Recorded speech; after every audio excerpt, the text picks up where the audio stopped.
할렐루야. 오늘은 예수님 사역개론 네 번째 시간 오순절 보혜사 성령이라는 제목으로 말씀 증거하겠습니다. 예수님 사역개론이라는 제목을 가지고 이제 네 번째 계속 설교하고 있는데, 하나님이 우리 큰빛교회에다가 이 주신 은혜는 뭐냐면, 하나님의 큰 이 마스터 플랜, 하나님께서 우리 성도들 마음속에 그려지기 원하는 그 그림들에 대해서 말씀을 전하는 것입니다.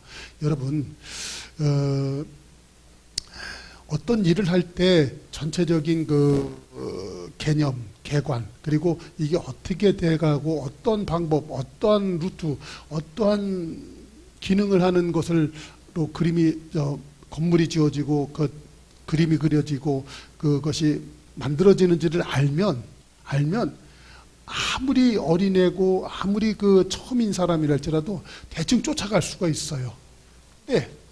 그림은 크고 일은 복잡하고 과정은 많은데 도대체 이게 뭔지를 몰라. 그러면 뭐 하나 시켜도 사람은 소극적이고 그리고 관심이 없어질 수밖에 없어요. 그러니까는 어디 제가 일터에 나가서 보니까 소장 일하는 거 하고, 그리고 이 용역회사에서 막 하루 일당벌이로 나온 사람하고 행동하는 폼이 달라. 그러니까는 소장은 전체적인 그림을 알아. 그리고 일의 진행 상황이 어떻게 돼야 되는지를 알아. 사실 그 사람은 사무직으로서 이 망치 공구를 안 들던 사람이기 때문에 일은 할 줄 몰라. 그러나 일용에서 나온 사람은 일도 잘하고 기능도 있고 경험도 많은 사람이야. 그런데 그 사람은 이거를 어떻게 하고 무엇을 만들어야 되는지 전체적인 그림을 모르니까는 우두커니 서 있는 시간이 많아요. 그런데 이 소장 정도 되고 이 책임자 된 사람은요, 기능은 없을지라도 그 개념이 있고 전체적인 개관을 아니까 사람들을 독려할 뿐만 아니라 하다 안 되면 자기락도 나서서 막 하고 이렇게 돼요. 여러분, 신앙생활이 그래요.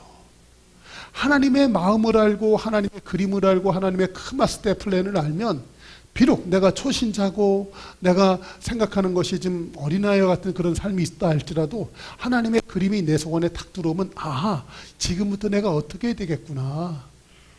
하나님이 이걸로 하니까 내가 이렇게 움직여야지. 그런 게 나온다라는 거예요. 여러분, 그 사람이 하나님의 능력의 도구가 될 줄로 믿습니다. 그 사람이 하나님의 축복의 도구가 될 줄로 믿습니다. 그 사람이 하나님과 동행하여서 하나님의 마음을 기쁘시게 하는 사람이 돼버리는 거예요. 여러분, 그런데 하나님의 나라는요, 설명하고 이해시켜서 되지를 않아요. 신기하게 하나님의 은혜가 내 속 안에 확 들어오잖아요. 그러면 배운 것도 없고 가르쳐 준 바도 없는데 알아. 하나님의 나라가 그래요. 그래서 오늘 교회를 처음 나왔지만 그 하나님이 나에게 은혜 주시는 바가 있습니다. 그게 성령의 역사예요. 성령께서 이렇게 하는 거예요. 여러분, 지난 설교를 잠깐 돌아다 볼 것 같으면, 이스라엘의 하나님이 갈릴리라는 곳을 택하여서 그곳의 결혼 풍습을 통하여서 예수님이 이 땅에서 사역하시는 것, 그리고 하나님이 우주 만물을 짓고 온 세계를 갖다가 주관하시고 섭리하시는 것을 갖다가 결혼 풍속을 비유해서 하나님이 설명을 하신 거예요. 할렐루야. 그런데 그것이 구약 성경에 보면 7가지 절기가 있습니다. 그러니까 7가지 절기를 통하여서 하나님이 당신의 사역을 갖다 전체적으로 설명을 해주는 거예요.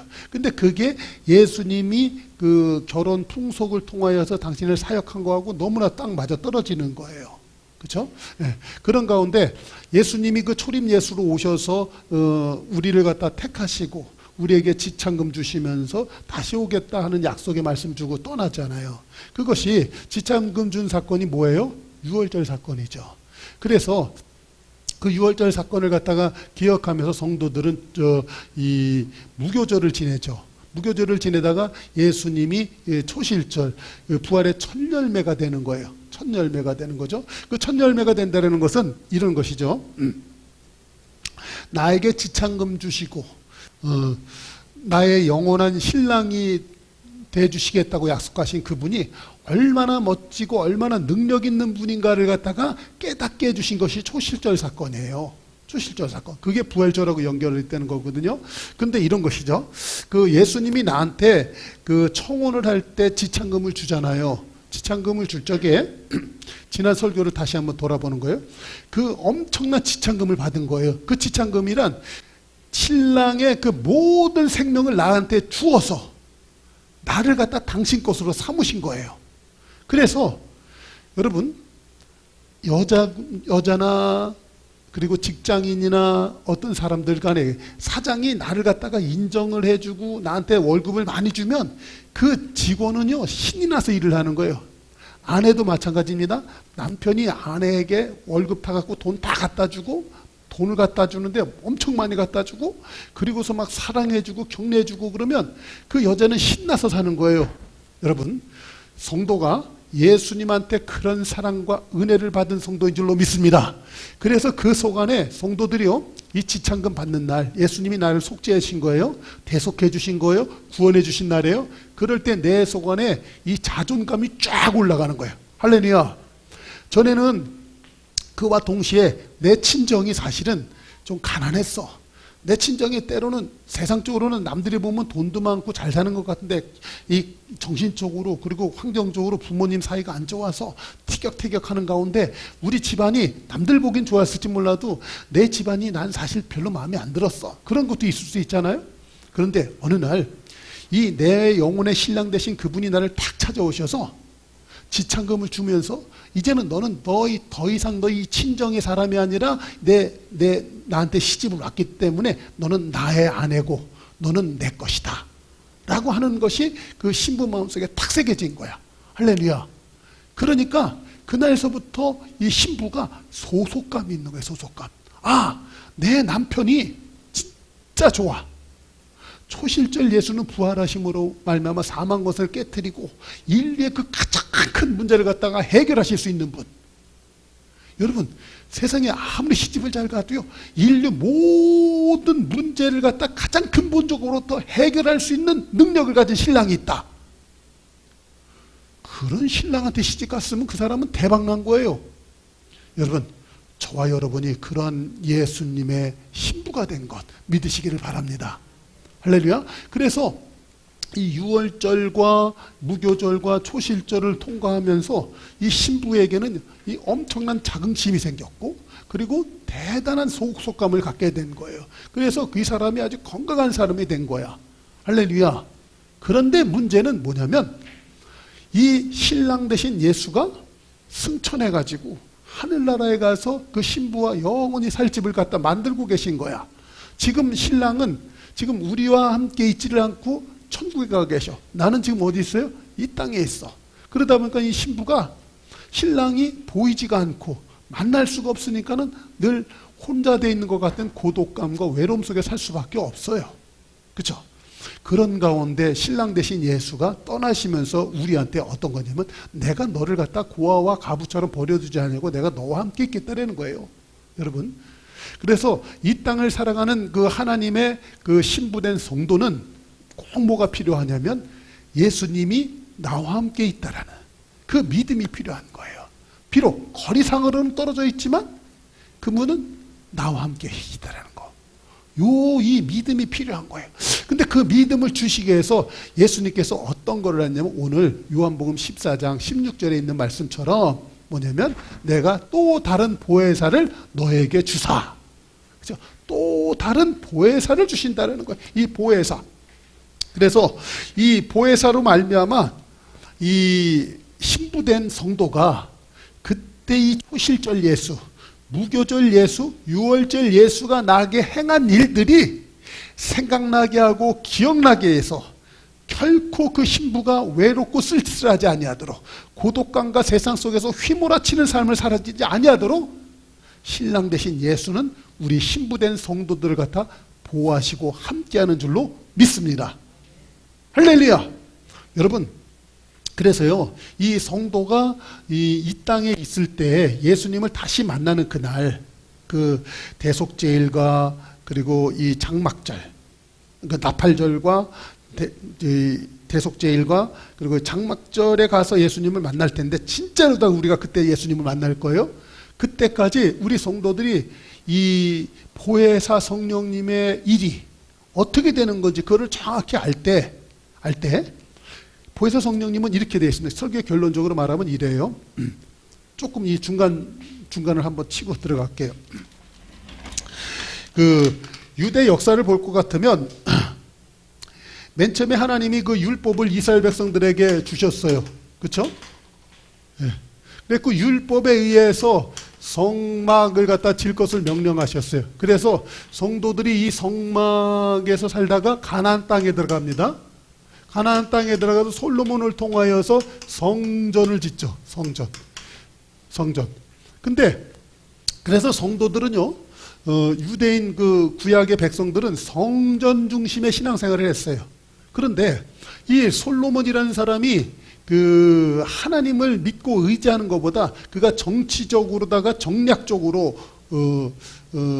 그가 정치를 하기 시작해요. 하나님을 절대 의지하는 것이 아니라 이제 주변에 있는 암몬이나 모압이나 그 옆에 페니키아, 뭐 바벨론 이런 나라들처럼 자기도 이 나라를 부강해야 되겠다 할 때 하나님의 자녀의 방식을 취하지 아니하고 세상의 방식을 취하기 시작하는 거예요. 그때 그것이 뭐냐, 정략적 결혼이에요. 옆에 있었던 그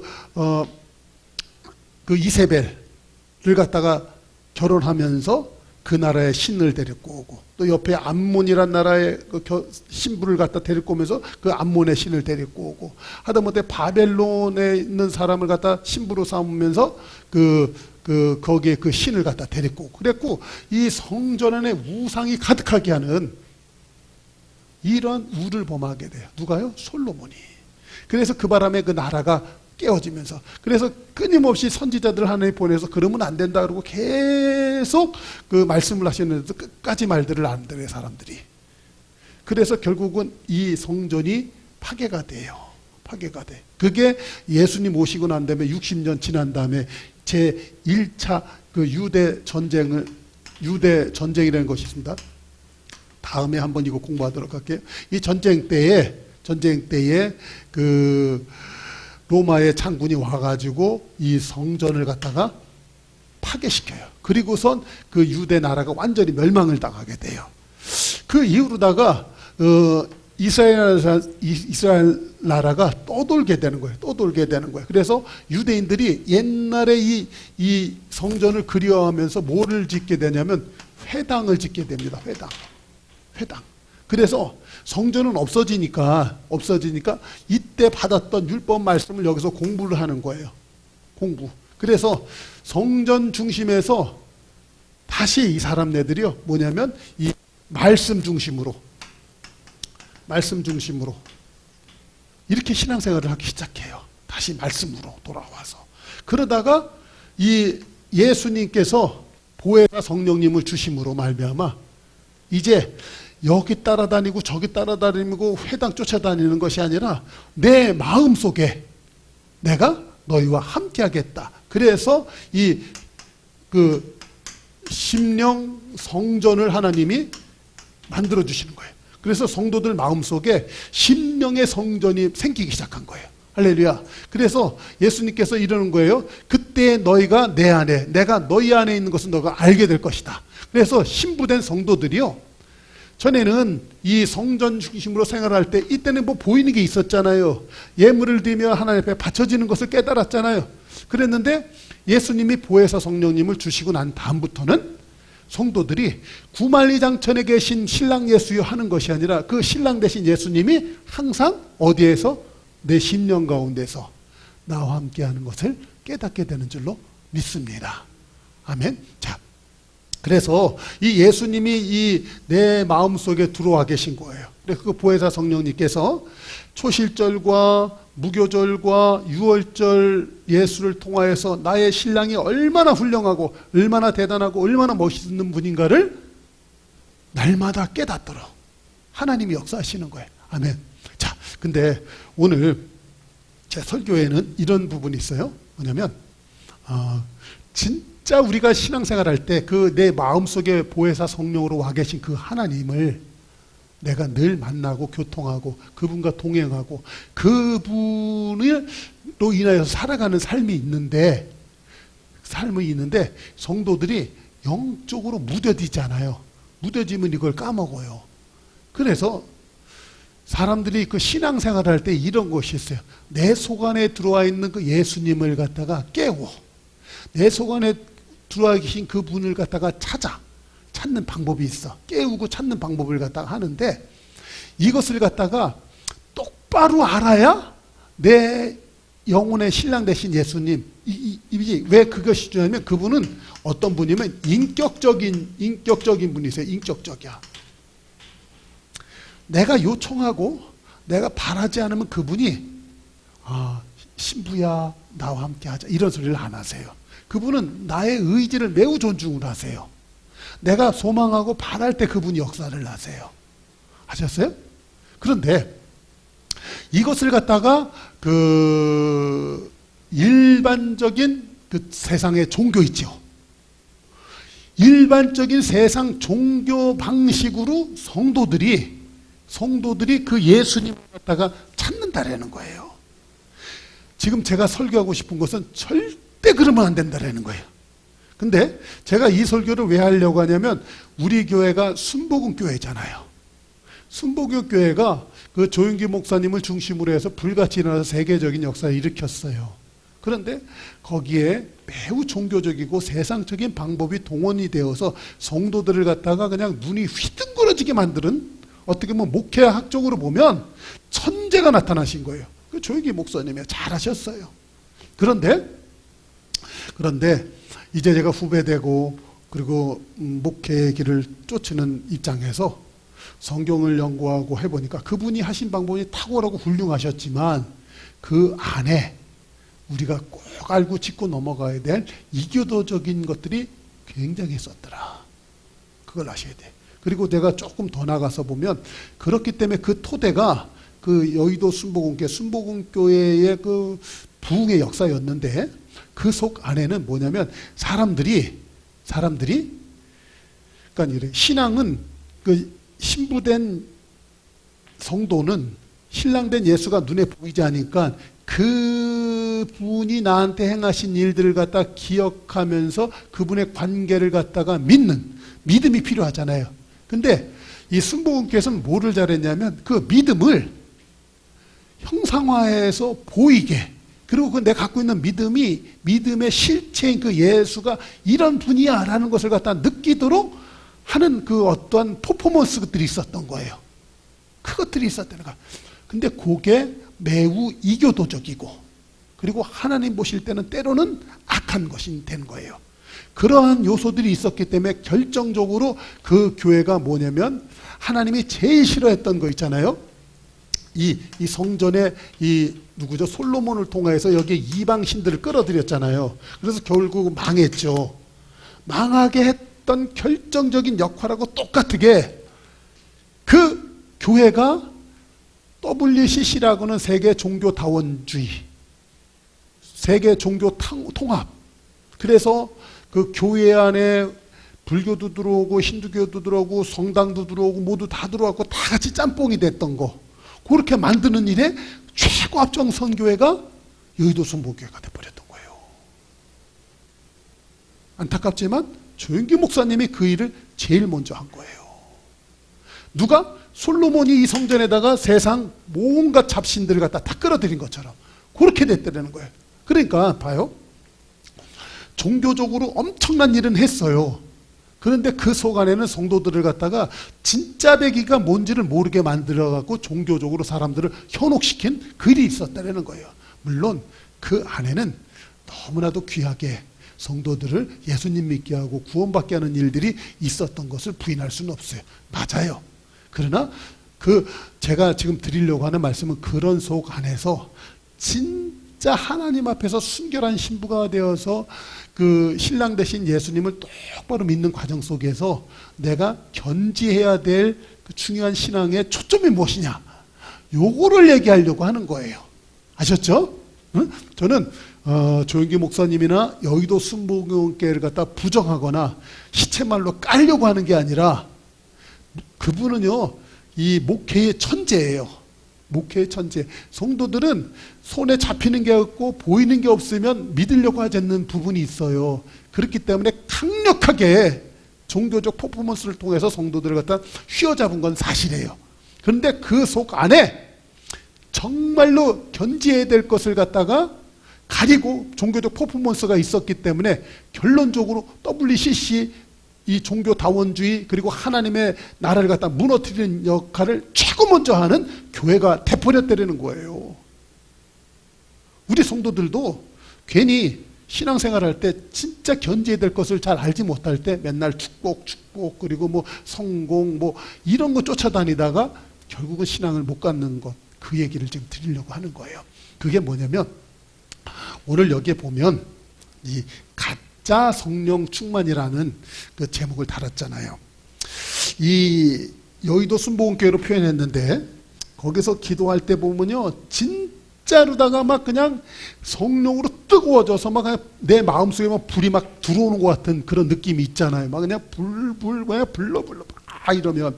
그런데 그게 바로 여태까지 얘기했던 종교적 퍼포먼스 중에 하나예요. 그게 여기 써놨잖아요. 엑스터시에. 그대로 제가 읽을게요. 이 무속에서 말하는 탈원의 상태로 이 샤머니즘 신앙에서 많이 볼 수 있는 현상이에요. 이 구치나 영적인 행위를 할 때 심리적으로 무언가에 의존하고 영혼이 빠져나가. 그래서 어떠한 그 다른 거하고 합일이 되는 상태. 그게 성령 교회에서 성령 충만한 상태라고 얘기하잖아요. 근데 그런 걸 막 해요. 근데 먼저 내가 얘기를 하냐면 이 WCC 할 때는 항상 뭐 하냐면 이 진혼곡을 해요. 무당 있잖아요. 살풀이 하는 거. 그래서 죽은 영혼을 불러들이고 죽은 영혼을 위로한다고 그래. 성경에서 그거 하다가 그 죽은 사람이 있어요. 사무엘이 그래서 죽었어요. 엔돌의 무당 시당 해갖고 죽은 자 영혼 불러들이는 거. 근데 그것을 갖다가 조용기 목사님이 제일 앞장서서 했어요. 그런 거예요. 그리고 그거는 다 괜찮은 것이다. 좋은 것이다. 이런 식으로 나간 거야. 그러니까는 모르는 성도들은 그렇게 해갖고 막 하니까 그냥 뜨거워지고 뭔가 보이니까 좋은 것처럼 막 한 거예요. 그렇게 된 거라고 교회가. 지금 뭐예요? 이 성전이 무너지는 것. 먼저도 이제 약 올라서 화나서 한 말인데 그렇기 때문에 지금 현 정부가 공산 정권으로서 무신론 신앙을 갖고 있는 무신론 사상으로 그게 정치화된 게 지금 현 정권이고 민주당이거든요. 세계 어디 가든지 민주당은요, 이 하나님을 반대하는 거예요. 좌파 정권이거든요. 그건 하나님 없다라는 것에서 출발을 해요. 그렇기 때문에 현 정부의 그 목표 중에 하나는요, 현 교회를 갖다 10분의 1로 줄이는 것이 그들의 목표예요. 그러면 이 교회 대형교회들이 등불처럼 일어나야 되잖아요. 그런데 안 일어나잖아요. 왜냐면 그들은 세상과 야합해서 세상 방법, 종교 중에 하나이기 때문에 생명은 절대 그런 거에 굴하지 않아요. 근데 이러한 그 WCC를 갖다 받아들이고 이 민주당이나 현 정권은요 항상 이 종교 세력하고 항상 야합하거든요. 야합하는데 거기에 가장 치명적인 것은 뭐냐면요, 천주교 특히 거기서 뭐냐면 동성애 이런 걸 갖다가 막 부추깁니다. 그리고 그거 안 하면 정치적으로도 압박을 가하는 그런 세대 가운데 있어요 지금. 그런데 지금 보면 겉으로는 이 대형 교회들이 안 그런 것 같죠? 안에 전부 다 그것도 전부 다 합니다. 그게 전부 다 뭐냐면 어떤 영향력이 있냐면 WCC는 근본적으로 뭐냐면 동성애 인정해라. 그리고 구원의 길은 예수 말고 딴 데도 다 있다. 그러니까 다 같이 믿어야 된다. 같이 평화 얘기하지만 예수만이 구원이 아니다. 그거 얘기하는 거거든요. 그런 속으로 돼 있는 거예요 지금 세상이. 그러다 보니까 그렇게 하는 것을 갖다가 법제하고 정권한 게 민주당 좌파 정부예요. 교회도 거기에 붙잡혀 있는 거예요. 그러니까는 교회가 지금 이렇게 탄압을 받아도 그 누구 하나 얘기하는 때가 없는 거예요. 지금 세상이 어떻게 돌아가는지 아시겠죠? 그런 속안에서 성도들이 정신을 차려야 될 부분이 있는 거예요. 뭐냐면 이 가짜 성령 충만 엑스타시에는요, 이 한 단계, 두 단계, 세 단계로 넘어가요. 뭐냐면 엑스타시, 영혼이 빠져나가는 듯한 그 황홀경을 느끼며 능동적으로 영적인 상태에 접하여 하나가 되려는 것. 무슨 말인지 아시겠죠? 그랬을 때 그 사람한테 트랜스의 효과가 나타나가신다. 자신의 의식이 영적인 존재로 서서히 변해가는 걸 깨닫게 돼요. 그러다가 마침내 포제션이 돼요. 뭐냐면 빙의 상태가 되는 거예요. 나는 그냥 개인 한 사람이 아니라 어떤 딴 것으로 빙의가 되는 거예요. 빙의가 돼서 이 영적인 존재에 사로잡혀 있는 궁극적인 상태, 영적인 존재에 사로잡히는 궁극적인 상태가 되는 거예요.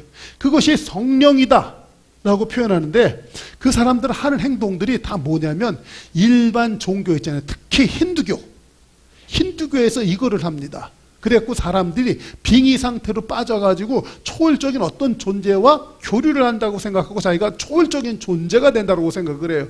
그래서 이 사람들은 마치 세상의 마약을 먹듯이 종교적 마약에 취해가지고 거기에만 심취되어 있는 거예요.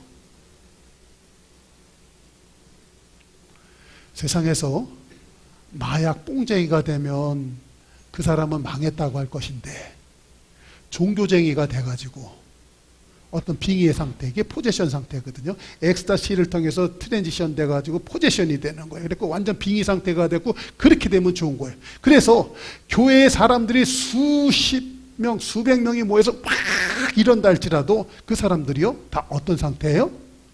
그런 것을 추구하게 되는 거예요. 그래서 많이 모이긴 했는데 결국은 다 그 사람들이 뭐하고 같이 연결이 돼요? 맨날 그러다 보니까 그게 힌두교 그런 데서 하던 거하고 똑같은 행동들이야. 그러니까 그걸 교회에서도 한 거야. 그러다 보니까 그게 WCC라는 곳에서는요, 대놓고 그렇게 하는 거야. 그래갖고 한번 했다 하면은 그 초혼 구술을 해요. 그러니까 죽은 영혼들 다 불러들이고 거기에서 막 그냥 막 피 뿌려가면서 막 피를 뿌려. 그러면서 막 한다. 그러면 사람들이 이렇게 되는 거예요. 근데 놀랍게도 여러분, 구약 성경에서 보면 엘리야가 갈멜산 정상에서 바알신과 아세라신 그 사제들 850명하고 갈멜산에서 영적 대결을 해갖고 그때 당시에 이 바알 선지자, 아세라 선지자들 갖다 전부 다 기드론 시내가에 가서 전부 다 죽여버리게 되는 그런 사건들 여러분들 잘 아시잖아요. 근데 거기에서 보면 이 바알 신을 섬기는, 아세라 신을 섬기는 이 사람들이요, 먼저 그 제단에다가 그 재물을 얹어놓고 막 자기들이 믿는 그 신한테 막 열심히 막 기도를 합니다. 근데 그 전에 이제 이런 거예요. 갈멜산에서 왜 그런 영적 대결이 일어났냐면, 하나님은 잡아요, 이 성전, 이 솔로몬을 중심으로 해서 그 이방신을 끌어들이기 시작한 그런 역사. 그래서 하나님이 결국 그 성전을 무너뜨렸죠. 그랬는데 이 이방 신들이 하나님의 백성들을 갖다가 다 잡아 죽이는 상황. 이것을 갖다 하나님은 끝내야겠다. 그래서 당신의 선지자들 보내서 끊임없이 경고하고 내게로, 하나님께로 돌아오라고 회유를 하셨지만 성도들이 안 듣잖아요. 안 들어. 그래서 이제 그 중에 엘리야를 보내서 너희들 그러면 안 된다. 아합왕, 그때 당시에 이스라엘의 왕이 아합이에요. 아합왕한테 그러면 안 된다. 그래갖고 그러면 내기를 하자. 너희들 자꾸만 엉뚱한 아세라 신 그리고 바알 신 섬기고 하는데 우리는 여호와 하나님을 믿는 백성들이다. 그러니까는 어느 신이 진짜 신인지 한번 내기를 하자, 이렇게 한 거예요. 내기를 하자. 그래서 갈멜산 정상에다가 얹어놓고, 갈멜산이라는 뜻도 거기가 원체 그 포도가 아주 많이 나오고 아주 풍성한 산이에요. 그러다 보니까 그때 당시의 사람들은요, 이 갈멜산이 풍요와 그 번성의 상징이 된 거야. 그러니까는 그 갈멜산에는 비도 많이 오고 기후도 좋아서 곡식도 포도도 잘 되니까, 여기에는 좋은 신이 살고 있다. 좋은 신이 살고 있다. 그게 바알신이야. 그래서 거기에다가 제단을 쌓고 맨날 이 사람들이 했던 거야. 거기에다가 하나님이 엘리야를 보내가지고 영적 대결을 한번 해라 명령을 하신 거예요. 그래서 엘리야가 거기 간 거야. 그래서 제단에다가 재물을 얹어놓고 불로 응답하는 신이 진짜 신이다. 한번 해봐라. 그래서 먼저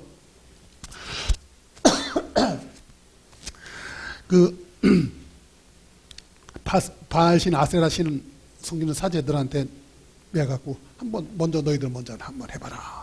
그러니까 이 사람네들이요 막 펄펄 뛰면서 막 아침서부터 뭐 오후까지 막 얘기를 막 하는 거야. 근데 불로 역사 안 하죠. 죽은 신이니까 아무 대답이 없죠. 그때 그 엘리야 선지자가 조롱하듯 하는 거야. 야, 너희들 신이 지금 주무시나 보다. 아니면 바깥에 외출 안 있는지 모르니까 깨일 수 있도록 한번 해봐라. 이 사람들이 막 더 소리를 지르고 그냥 몸에 자해하면서 펄펄 뛰는 거예요. 여러분. 근데 여기에 보면 지금 여러분들이 심각하게 들으셨을 만한 교회 내에 들어온 WCC 그리고 세상 종교의 영 그리고 가짜 성령 충만에 관한 얘기가 여기 다 들어가 있는 거예요. 그리고 내가 여러분들한테 괜히 그동안 그런 기도하지 마라 막 그런 얘기 했댔잖아요.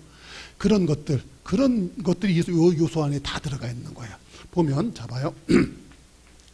열왕기상 18장 26절 이하에 보면 이 사람들이 이렇게 해요. 그들이 쌓은 제단 주에서 뛰놀더라. 그리고 28절에 보면 이에 그들이 큰 소리로 부르고 그들의 규례를 따라, 여기 중요한 건 규례를 따라 피가 흐르기까지 칼과 창으로 그들의 몸을 상하게 하는 이런 일들을 해요. 그러니까 여기 규례라는 것은요 이런 거예요.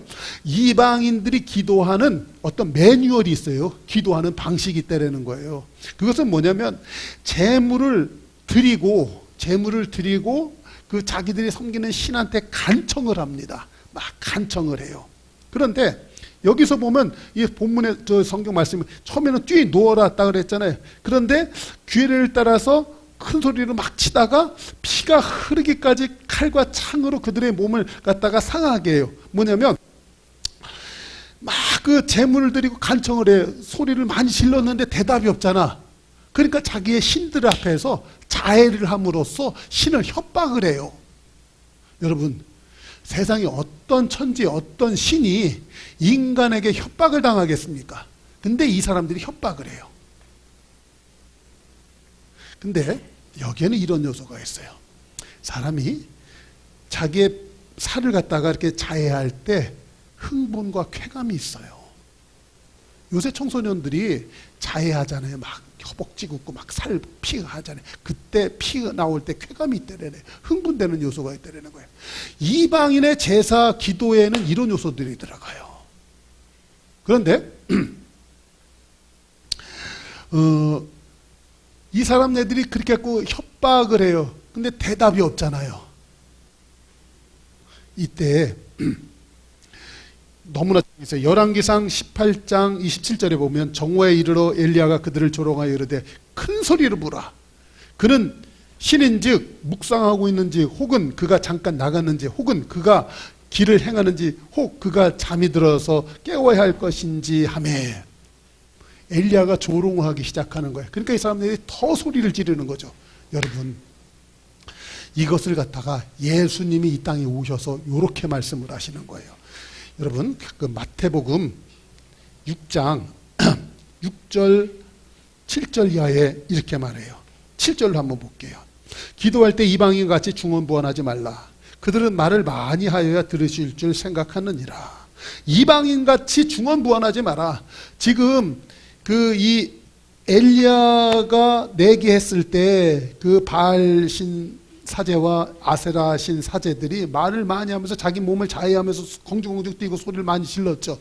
그게 중언부언이에요. 그게 중언부언. 여러분, 이거는 굉장히 예민하고 조심스러운 얘기이기 때문에 다시 한번 말씀을 드릴게요. 우리 큰빛교회도 그렇고 순복음이기 때문에 방언기도 많이 하잖아요.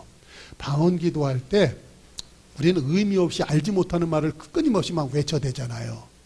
그럴 때 우리는 얼마나 많은 소리를 갖다 외쳐댑니까? 비슷하잖아요. 갈멜산에서 했던 거하고. 그리고 성도들이 이 방언기도 많이 하잖아요. 그러면 흥분되고 어떤 쾌감의 세계가 있습니다. 그러면서 내 영이 어떤 것과 합일이 되면서 빙이 되는 상태를 경험하죠. 그게 있습니다. 그런 것을 추구하면서 막 기도를 합니다. 뜨겁게. 그런데 그게 나쁜 거는 아니에요. 그렇지만 제가 종교적인 요소를 제거하면서 정말 그 세상 신랑 대신 예수님과 따로 떨어져 있으면서 홀로 세상에 됐다는 고독감과 외로움과 싸워야 되는 우리의 성도의 신분으로 볼 때 그 부분과 합일된다는 것은 굉장히 중요해요. 그런데 그 합일된다는 것이 가짜 성령 충만으로 세상 구체적으로 말씀드릴게요. 힌두교에서 그렇게 해요. 힌두교에서 그것을 갖다 교회에 따라 들어가지고 막 하는 것들 속안에서 결과적으로는 그러한 교회이기 때문에 WCC를 다 끌어들이고 그래서 이런 이 대놓고 종교를 갖다 핍박하는 시대 속에서 대형 교회들은 조금도 세상적으로 아무 말도 못하는 세대. 이제 한국의 교회들은 무너지기 시작하는 거예요. 조금 있으면 그 차별금지법이라는 것이 통과가 되게 돼 있어요. 근데 차별금지법이 로마 교황청으로부터 해서 미국 그리고 그런 거기서부터 차별금지법을 갖다 통과시키지 않으면 그런 무역 제재, 경제 제재를 막 해야 되는 세상이 돼버렸어요. 우리나라도 지금 그렇게 돼가거든요. 그러면 안 할 수가 없어. 그러면 차별금지법 통과되잖아요. 그러면 교회는 문 닫게 돼 있어요. 왜냐하면 사람들이요, 이 양심이 무너지잖아요. 이 차별금지법이 통과가 되면 사람들의 양심이 무너지게 돼 있어. 양심이 무너진다고. 그러면 신앙은 그냥 무너지는 거예요. 그래서 딴 거 없다니까요. 세상은 이 프레임으로 이 법이라는 게 중요해요. 법적으로 이렇게 한번 탁 통과가 되잖아요. 그러면 교회는 문 닫는 거예요. 그래서 유럽의 교회들이 다 무너진 거예요. 영국의 교회도 무너졌어요. 미국도 무너지기 일보 직전이에요. 이제 겨우 한국교회 하나 남았어요. 근데 이게 지금 그렇게 한국으로 들어오고 있는 거예요. 근데도 교회에서는요, 그거 정신 못 차리고 이게 귀한 것이라고 막 제가 절대 방언 기도가 나쁘다고 하는 거 아니에요. 근데 여러분, 이 방언 기도도 보면 성경에선 이렇게 얘기하고 있어요. 사도행전 2장을 한번 보십시오. 사도행전 2장에 보면 사도행전 2장 4절에 보면 그들이 다 성령의 충만함을 받고 성령의 말하게 하심을 따라 다른 언어로 말하기를 시작하니라 할 때, 각기 다른 언어로 말하기 시작한다 할 때 그 사람네들이 이래요. 거기 옆에 보면은요, 저기 유럽으로 나갔던 사람, 아프리카로 갔던 사람, 아시아로 나가서 살던 사람들, 유대인들이 이 전쟁에 의해서, 유대 전쟁에 의해서 이스라엘이 망하잖아요. 그랬고 전 세계적으로 뿔뿔이 흩어졌단 말이에요. 그 사람들이 6월절이 되면 그 예루살렘 성전으로 모여드는 거야. 그러니까는 유대인이긴 하지만 사는 곳들은 각각이야. 그러니까 그 자기가 사는 나라에 말이 있습니다. 그 말이 막 들리는 거야. 그러니까는 6월절 날, 아니 6월절이 이 오순절 날 그 성령 강림에서 성도들이 방언을 하기 시작했을 때 그 방언은 우리가 보통 교회에서 말하는 랄랄라 방언 이런 방언이 아니라 실제로다가는 각 나라 말이야. 각 나라 말. 로다가 어떤 말을 하기 시작하는 거냐면 한번 보겠습니다. 사도행전 2장 11절 보십시다. 시작. 우리가 다 우리의 각 언어로 하나님의 큰 일을 말함을 듣는도다. 하나님의 큰 일 하는 것을 듣는 거예요. 하나님의 큰 일 하시는 거. 바로 그 하나님의 큰 일 하신 것은 너희가 십자가에 못 박아 죽으신 예수가 곧 그리스도다라는 거예요.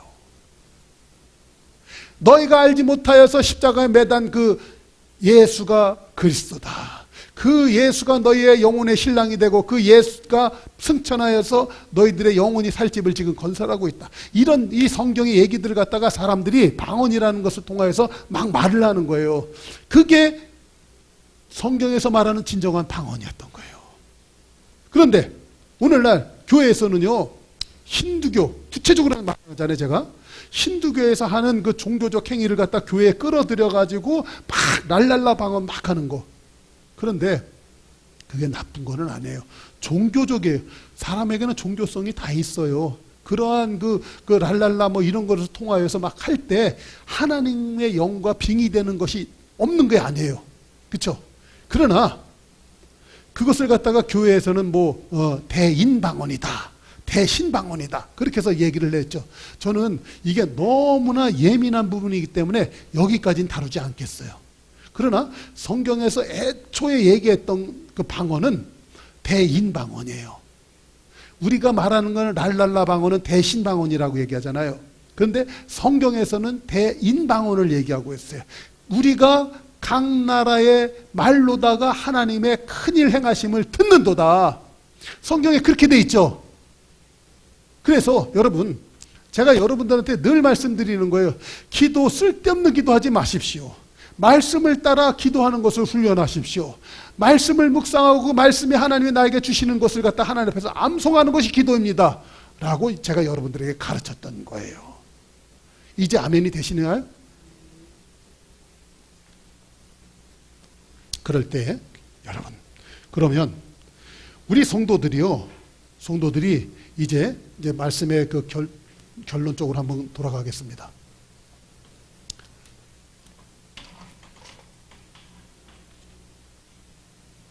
예수님이 유월절 사건을 통해서 우리에게 지창금을 주셨어요. 이 지창금이 우리한테는 뭐예요? 속전이 되는 거죠. 그래서 우리가 속죄를 받고요. 그래서 우리가 결국은 구원을 받는 거죠. 그렇죠? 그래서 예수님이 우리에게 이게 청혼한 사건이에요. 이때에 이 유월절 때 예수님이 이 포도주를 마셨잖아요. 성도에게 주었잖아요. 그랬고 내가 다시 오는 때까지 이것을 영원히 기념하라 말씀하셨잖아요. 그것은 뭐냐면 이 유대인들의 그 결혼 사건을 통하여서 꼭 들어가는 것이 뭐냐면 신랑이 신부에게 포도주를 따라줌으로써 그것을 마시면 신부가 승낙하는 것이고 안 마시면 결혼 안 할래 이런 거죠. 그러니까 우리가 교회에서 성찬식 하는 이유는 뭐라고요? 예수님이 우리한테 청혼하는 것을 받아들이는 거예요. 그래서 내가 그것을 먹는 거예요.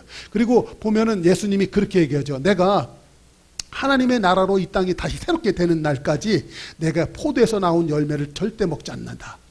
내가 너한테만 청혼하겠다라는 거예요. 너만이 이것을 받아 마시고 너만이 나의 신부가 되겠다라는 거예요. 그러므로 하늘나라로 새롭게 되는 그날까지 내가 포도에서 나오는 그 열매를 먹지 않겠다 하는 것은 오직 너만이 나의 신부다. 주님이 그렇게 말씀하신 거예요. 이제 성경이 무슨 뜻인지 이해되셨죠? 자, 그렇게 됐어요. 그래갖고 이제 유월절 다음에 무교절을 집니다.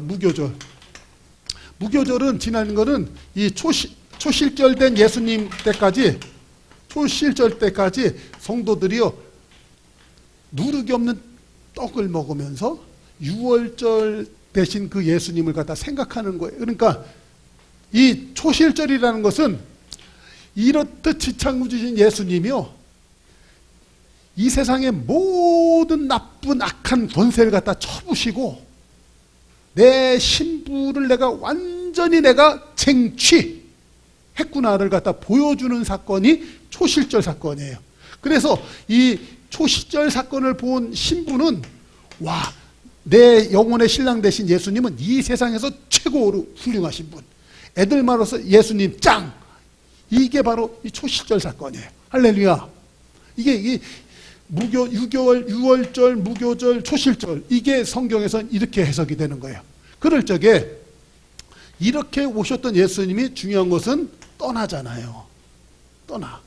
그래서 이분이 우리한테 뭘 하냐면 오순절 예수로 우리가 오시는 거예요. 오순절 예수는 뭐예요? 우리한테 보혜사 성령님을 우리에게 보내주셔서 그 예수가 이 땅에 계실 때 유월절 예수로서, 무교절 예수로서, 초실절 예수로서 우리에게 무엇을 해주었나를 생각나게 하고 기억나게 해주시는 거예요. 그게 보혜사 성령님의 역할이에요.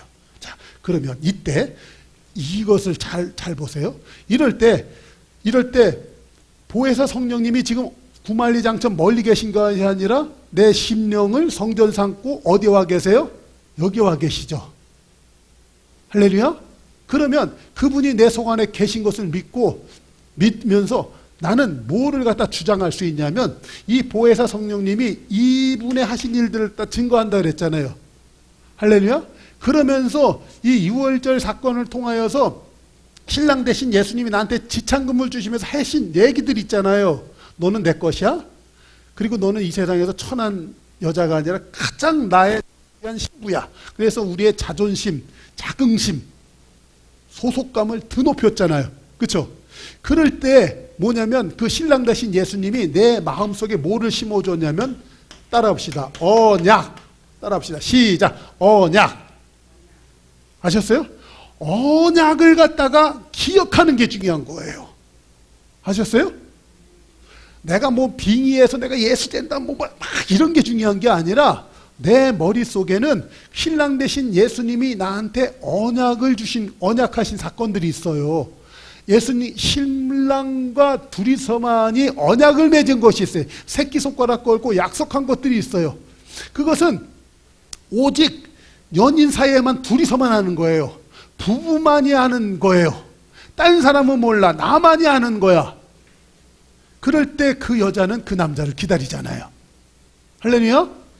그것을 갖다가 예수님께서 요런 예표로 보여주셨어요. 옛날에 이 솔로몬이 나라 망아먹었는데 그의 아버지 다윗한테, 다윗이 하나님의 성전 짓는다고 할 때 하나님이 다윗한테 꿈에 나타나서 이런 약속을 하세요. 어떤 거라냐면 그걸 갖다가 신학적으로 다윗의 언약이라고 그래요. 근데 그 다윗의 언약의 가장 기본은 뭐냐면, 자, 사무엘하 7장 9절 봐요. 거기에는 뭐라고 얘기했냐면, 내가 가는 곳마다 너와 함께 하겠다. 11절에 이렇게 얘기해. 하나님인 내가 다윗 너를 위하여 집을 세우겠다. 그리고 13절에는 이렇게 얘기해. 너희의 후손이 나라를 세우고 집을 건축할 것이다. 이 세 가지 약속을 딱 주는 거예요. 그것을 갖다가 오늘날 신학적으로, 우리가 신앙적으로 다시 한번 해석하냐면, 이 구절은 이거예요. 임마누엘 대신 하나님이 임마누엘 되겠다는 거예요. 두 번째로다가는요, 내가 네 마음속에 하나님의 성전을 지어주겠다는 거예요. 그래서 마지막으로다가 예수의 나라가 임하게 해주겠다는 거예요. 다윗한테 하나님이 이 약속을 해준 거예요. 그것을 갖다가 예수 그리스도가 오셔서 성취한 줄로 믿습니다. 그러니까는 다윗의 언약이라는 것은요, 예수가 이 땅에 오셔서 하나님의 나라를 이루어서 예수의 나라를 만들고 우리 성도들 심령 가운데 그것을 갖다가 영원히 있게 해서 성도가 하나님과 분리된 것이 아니라 하나님과 영원히 함께 살게 되는 임마누엘 된 역사를 갖다 이루겠다는 것을 다윗에게 약속을 해주신 거예요. 아멘 되세요? 마찬가지로 이 땅에서 유월절과 무교절과 초실절을 지나서 유월절을 오순절을 살아가는 성도는 이 다윗의 언약처럼 예수 그리스도가 나한테 해주신 약속들이 있습니다. 내가 예수님을 믿을 때 구원받고 하나님의 자녀가 됐을 때 그 예수가 내 마음속에 새끼손가락 걸고 약속해 주신 것들이 있어요. 그것은 목사가 설교해서 아는 것이 아니라 성경을 통해서 물론이지만 예수님이 나한테 해주신 약속들이 있어요. 약속들이 있어요. 그걸 잊지 마세요. 그것을 갖다 믿는 것이 믿음인 줄로 믿습니다. 그러니까 보혜사 성령님이 내 속 안에 오면요, 신기하게 그 약속들이 떠올라. 그 약속들이 생각이 나.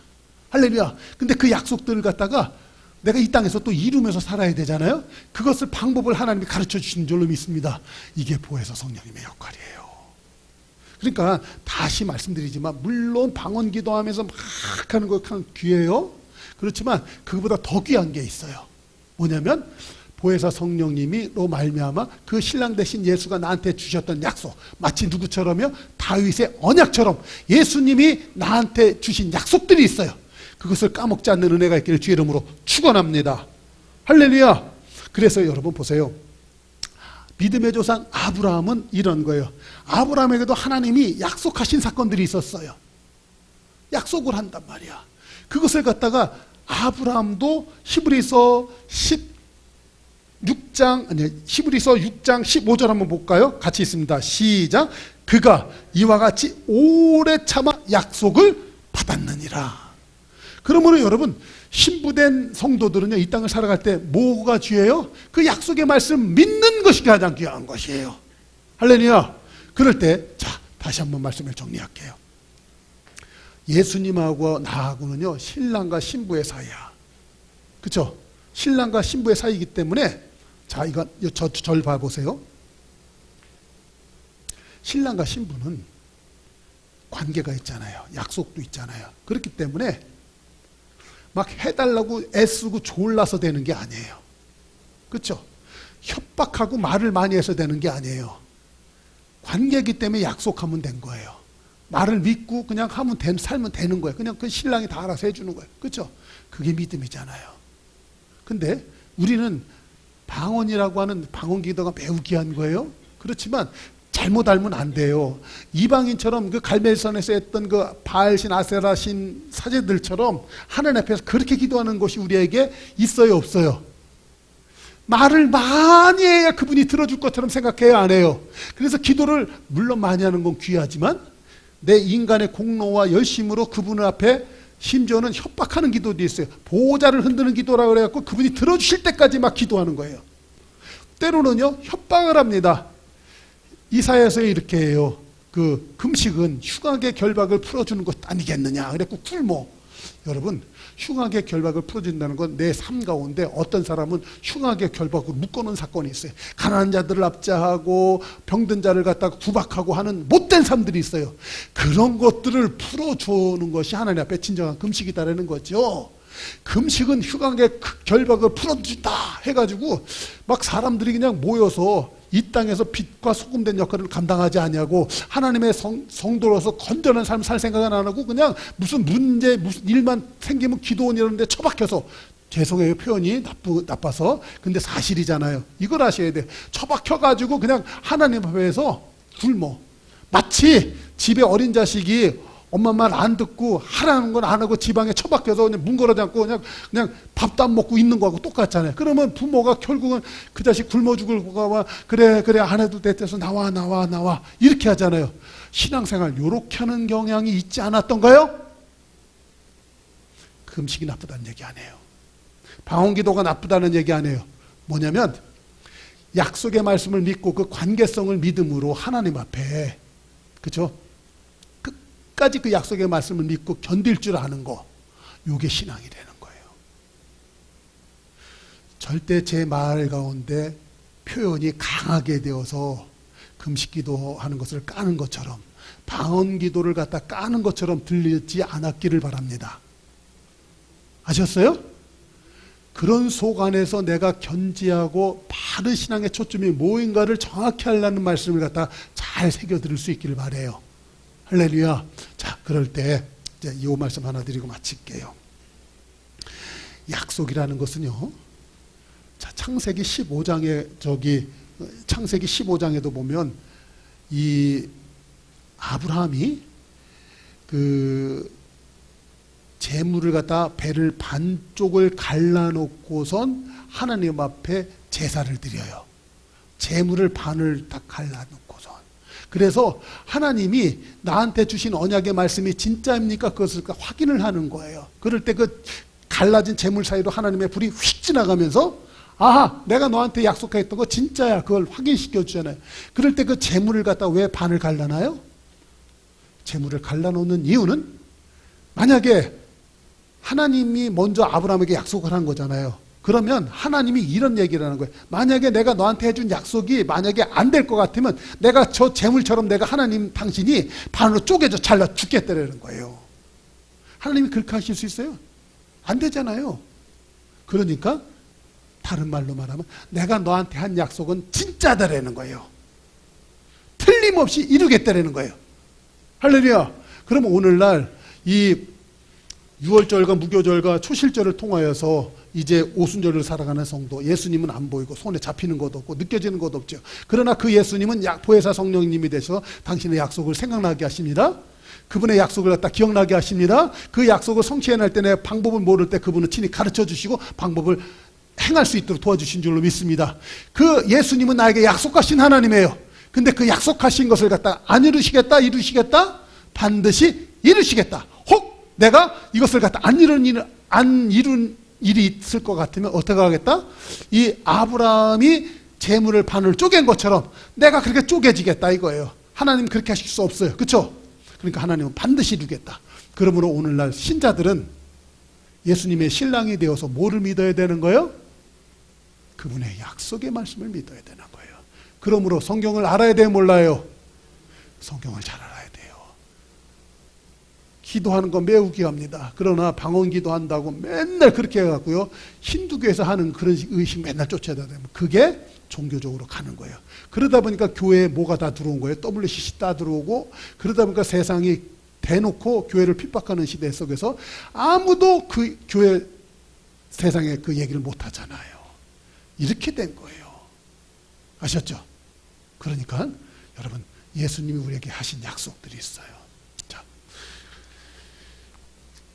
이제 말씀은 이거 끝에 있는 거 굵은 글씨로 인쇄해 놓은 거 한번 읽고 오늘 설교 말씀 마치도록 하겠습니다. 같이 신부는 시작. 신부는 신랑이 보이지 않는다고 떨어져 있는 것이 아니라 그 신랑의 보혜사가 되어 언제든지 신부와 함께함을 믿고 살아가는 것입니다. 아멘 되십니까? 예수님 어디 계세요? 내 안에. 요한복음 14장 21절. 그날에는 내가 아버지 안에, 너희가 내 안에, 내가 너희 안에 있는 것을 너희가 알리라. 할렐루야. 그러니까 기도는 이거예요. 도대체 그분이 내 속 안에 들어와 있는 게 안 느껴져. 그분이 내 속 안에서 알려주시는 것도 못 깨닫겠어. 그분이 말씀하신 것도 잘 생각이 안 나. 그러면 기도한다는 것은 뭐예요? 방언 기도하는 건 이거예요. 하나님 도대체 나 잘 모르겠어요. 목사님이 오늘 설교도 그렇게 했는데 나 솔직히 나 잘 모르겠어요. 그러면 여러분 이제부터 이렇게 기도해야 되는 거예요. 하나님 나 도대체 잘 모르겠어요. 도대체 깨달아지지도 않아요. 약속의 말씀도 안 믿어지고요. 근데 오늘 목사님이 요한복음 14장 20절에 그날에 너희가 내 안에 내가 너희 안에 있는 거 너희가 알리라 했는데 난 도대체 모르겠어요. 알려주세요. 깨닫게 해주세요. 깨달을 때까지 기도하는 거야. 하다 보니까 그것이 1시간도 되고 하다 보니까 2시간도 되고 그런데 그분이 막 깨닫게 해주시는 거야. 그분이 알게 해주시는 거야. 그것이 소위 말하는 포제션이에요. 아셨어요? 그때 트랜지션이 되는 거예요. 그때 엑스타시가 일어나는 거예요. 그게 진짜 성령 충만이에요. 아셨어요? 그래서 가짜 성령 충만을 얘기한 거 진짜가 나오는 거예요. 아셨어요? 제가 방언 까지 않았습니다. 아셨어요?